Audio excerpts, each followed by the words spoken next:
হরে কৃষ্ণ। নমস্কার বন্ধুরা, সত্য কাহিনীর ইউটিউব চ্যানেলে আরেকটি ভিডিওতে আপনাদেরকে স্বাগত জানাই। বন্ধুরা, আজ অনেকেই হয়তো আজকের দিনে মা বিপত্তারিণীর পুজো করেছেন, মায়ের উদ্দেশ্যে ব্রত রেখেছেন। শাস্ত্র মতে আজকের এই দিনটি অত্যন্ত শুভ একটি দিন, বলতে পারেন বছরের একটি শ্রেষ্ঠ দিন। কিন্তু স্বয়ং পরমেশ্বর ভগবান শ্রীকৃষ্ণ বলেন, যে ব্যক্তি এই পূর্ণ পবিত্র দিনে ও রাতে এই মিষ্টি ফল, এই সবজি খাদ্য গ্রহণ করে থাকে, সেই ব্যক্তির জীবনে একেবারে অধঃপতন নেমে আসে। এক কথায় বলতে গেলে সেই ব্যক্তি আজীবন দুঃখ দুর্দশায় জ্বলে মরে। বন্ধুরা, আজ বিপত্তারিণী পুজোর শেষ মঙ্গলবার, তাই আপনারা অবশ্যই মনে রাখবেন, এই একটি সবজি আপনারা মোটেই খাবেন না এবং এই কাজগুলো মোটেই করবেন না। না হলে মা বিপত্তারিণীর অভিশাপে আপনাদের জীবন ধ্বংসে পরিণত হতে পারে। বন্ধুরা, আজকে এই ভিডিওর মাধ্যমে জানাবো এই দিনে কোন কোন খাবারগুলি একদম ভুল করেও খাবেন না এবং যে খাবারগুলি খেলে জীবনে ভয়ঙ্কর দারিদ্রতা নেমে আসবে। বন্ধুরা, ভিডিওটি শুরু করার আগে আপনাদের কাছে অনুরোধ, আপনারা ভিডিওটি অবশ্যই সম্পূর্ণ দেখবেন এবং যারা চ্যানেলে নতুন হয়ে আছেন তারা অবশ্যই চ্যানেলটিকে সাবস্ক্রাইব করে রাখবেন। আর হ্যাঁ, অবশ্যই কমেন্টে লিখবেন জয় বিপত্তারিণীর জয়। তো চলো মূল পর্বে আসা যাক। প্রত্যেক বছর আষাঢ় মাসের শুক্লপক্ষের দ্বিতীয়া থেকে আরম্ভ করে দশমীর মধ্যে যে মঙ্গলবার ও শনিবার পড়ে, তখনই বিপত্তারিণীর ব্রত পালন করা হয়। বন্ধুরা, এই বিপত্তারিণী পুজোর দিন ভুলেও খাবেন না। সেটি হলো সাদা নুন, অর্থাৎ সামুদ্রিক লবণ। যে লবণ আমরা নিত্যদিন ব্যবহার করি, সেই সামুদ্রিক লবণ ভুল করেও খাবেন না, কারণ যে কোনো ব্রত উপবাসে সাদা নুন খেলে সেই উপবাসটি ভঙ্গ হয়ে যায়। তাই বিপত্তারিণী পুজো হয়ে যাওয়ার পরেও, অর্থাৎ দিনে রাতে এই সাদা নুন দিয়ে কোনো রকমের তৈরি করা খাবার খেতে পারবেন না। এই সাদা নুন আজকের দিনে বর্জন করতে হবে।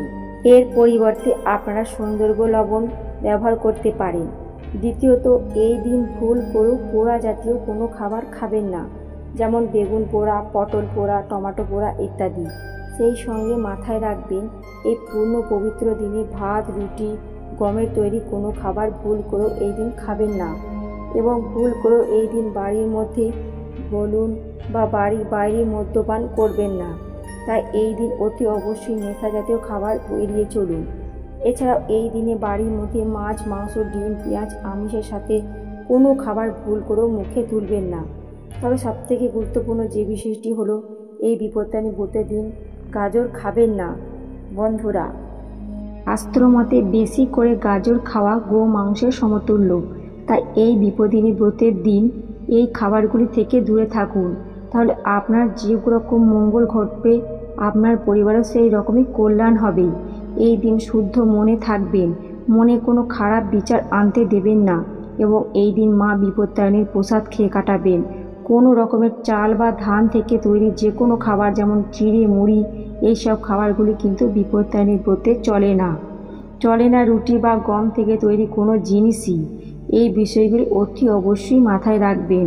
বন্ধুরা, আমাদের ছোটোবেলা থেকে শেখানো হয় যে অন্য কাউকে দান দিলে জীবনে পূর্ণ প্রাপ্ত হয়। কিন্তু পরমেশ্বর ভগবান শ্রীকৃষ্ণ অনুসার যে জীবনে ভালো কর্ম করেছে তার ফল সে অবশ্যই পাবে।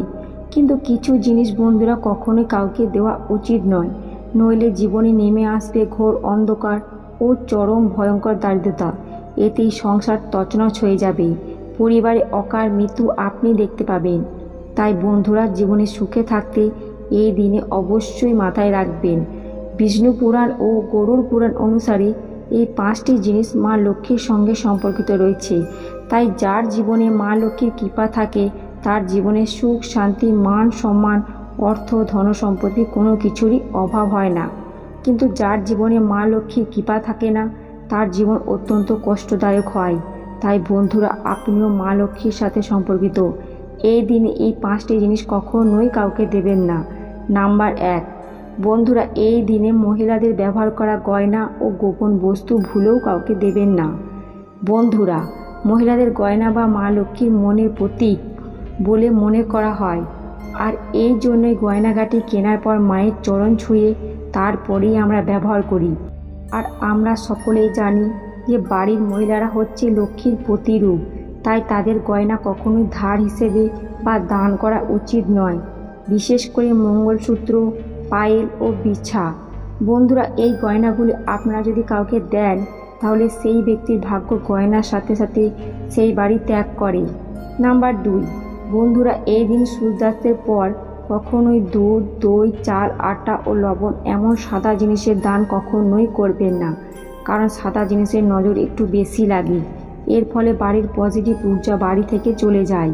তাই নানান রকমের অসুখ বেশ পরিবারে ঘিরে ফেলে। তাই বিশেষ করে বন্ধুরা, লবণ এই দিন সন্ধ্যার পর কখনোই কাউকে দান করবেন না। যদি আপনাদের দিতেই হয় তাহলে বাজার দোকান থেকে কিনে তারপরে দিন, কিন্তু রান্নাঘর থেকে ভুলেও এগুলি দেবেন না। নাম্বার 3 হলো বেলুনি বা চাটু। হ্যাঁ বন্ধুরা, এই দিন রান্নাঘর থেকে বেলুনি বা চাকনি এসব কাউকে ভুলেও দান করবেন না। এই সবগুলি দান করা মানে অন্য কাউকে দিয়ে দেন, তাহলে আপনার বাড়ি থেকে মা লক্ষ্মী এই জিনিসের সাথে সাথে বাড়ি ছেড়ে চলে যায়। নাম্বার 4, ঝাঁটা। বন্ধুরা, ঝাঁটা আমাদের বাড়ির নেগেটিভ ঊর্জাকে বার করে দেয়। তাই ঝাড়ু বা ঝাঁটাকে মা লক্ষ্মীর প্রতীক মানা হয়। তাই এর জন্য বাড়িতে ব্যবহার করা ঝাড়ু বা ঝাঁটা অন্য কাউকে কখনোই দেবেন না। এতে আপনার বাড়ির নেগেটিভ ঊর্জার প্রভাব অত্যন্ত হারে বৃদ্ধি পাবে। কারণ যখন আপনার বাড়ির ঝাড়ু বা ঝাঁটা অন্য কেউ ব্যবহার করবে, এর প্রভাব কিন্তু সবার প্রথমে আপনি আপনার বাড়িতেই দেখতে পাবেন। মনে রাখবেন, সন্ধ্যার সময় আলমারি থেকে টাকা বার করে কখনোই অন্য কাউকে দেবেন না। এতে আপনার বাড়িতে অলক্ষ্মী ঋষি হতে পারে। তাই বন্ধুরা, এই সময় মোটেও এগুলি দান করবেন না।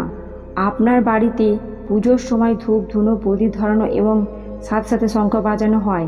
কারণ বন্ধুরা, এই সকল কার্যে যেমন দেবদেবীরা প্রসন্ন হন, ঠিক তেমনি নেগেটিভ এনার্জিও জীবাণু এতে নাশ হয়ে যায়। তাই সন্ধ্যার পর এই সবগুলি কখনোই দান করবেন না। বন্ধুরা, আজকের ভিডিওটি এই পর্যন্তই। যদি ভিডিওটি আপনাদের ভালো লেগে থাকে তাহলে অবশ্যই একটি লাইক করবেন। ভালো থাকবেন, সুস্থ থাকবেন। জয় বিপত্তারিণীর জয়।